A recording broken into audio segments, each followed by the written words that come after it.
ایک بات آپ سے کہوں، آپ کچھ چونک جائیں گے. حضور نے کبھی زکوٰۃ دی؟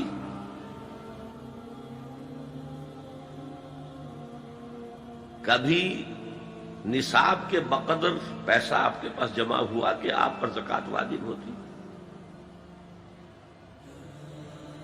کیسی عجیب بات ہے. ارکان دین میں سے ایک رکن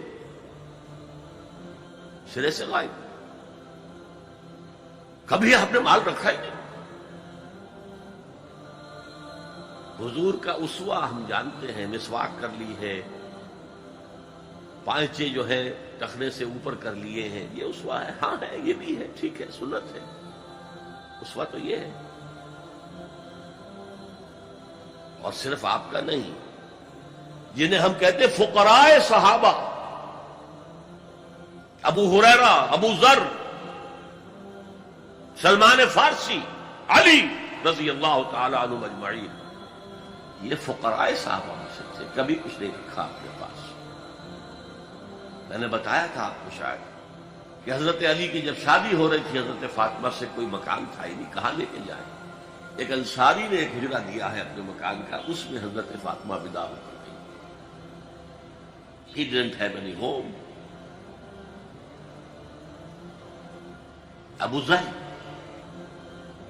وہ تو دوسری انتہا کو چلے گئے تھے.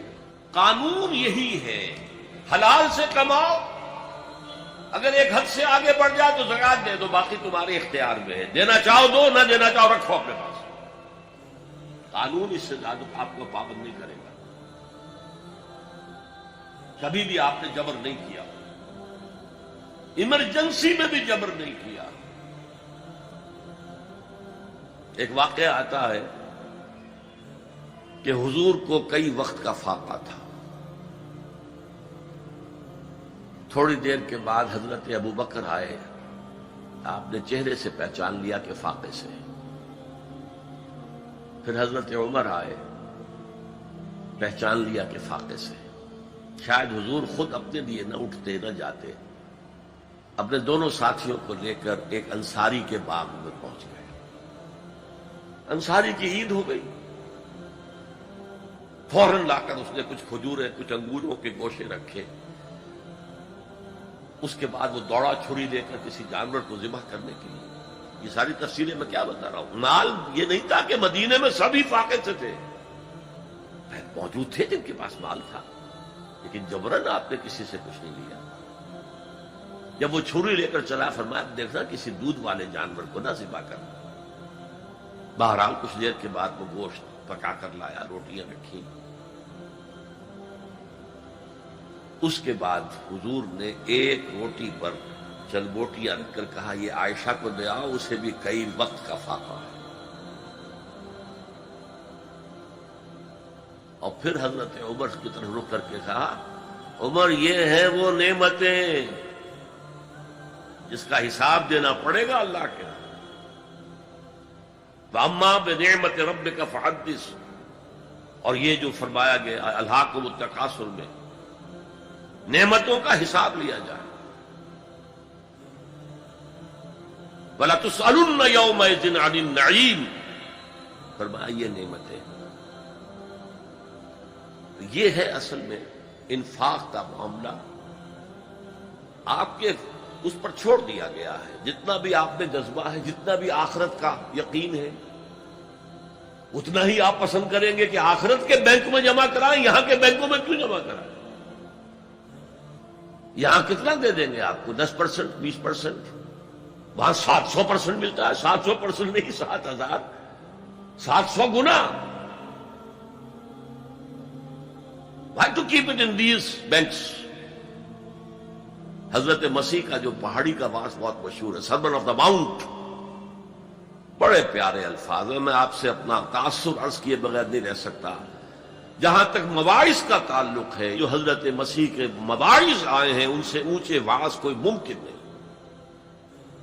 اسی میں یہ جملہ بھی ہے، دیکھو اپنا مال زمین پر جمع نہ کرو.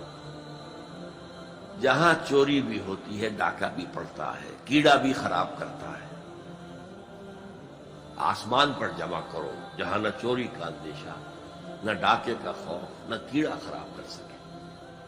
اس لیے کہ میں تم سے سچ کہتا ہوں کہ جہاں تمہارا مال ہوگا وہیں تمہارا دل ہوگا۔ مال یہاں ہوگا تو دل اٹکا ہوا ہوگا، اور فرشتے اس طرح گھسیٹ کر کھینچیں گے آپ کی جان کو جیسے کہ سیخ پر سے کباب کھینچا جاتا ہے۔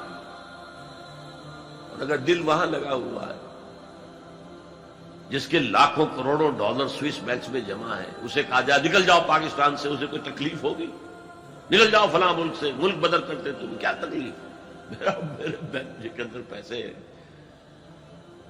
البتہ جس کا باہر کچھ نہ ہو اسے اگر یہ دی جائے سزا تو اس کی تو جان پر بن جائے گی۔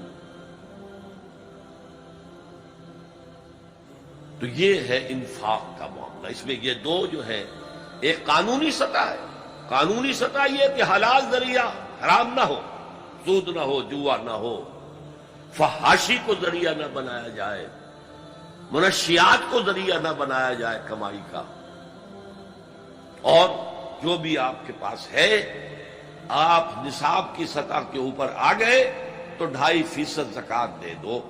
قانون اس سے آگے آپ سے مطالبہ نہیں کرے گا، اگرچہ فقہاء نے یہ فتویٰ دیا ہے کہ اگر کسی وقت جو فقراء ہیں ان کی ضرورتیں زکوٰۃ سے پوری نہ ہو سکے تو اس وقت کا امام، اس وقت کا خلیفہ وہ زبردستی بھی امراء کے مال میں سے مزید دے سکتا ہے زکوٰۃ کے علاوہ۔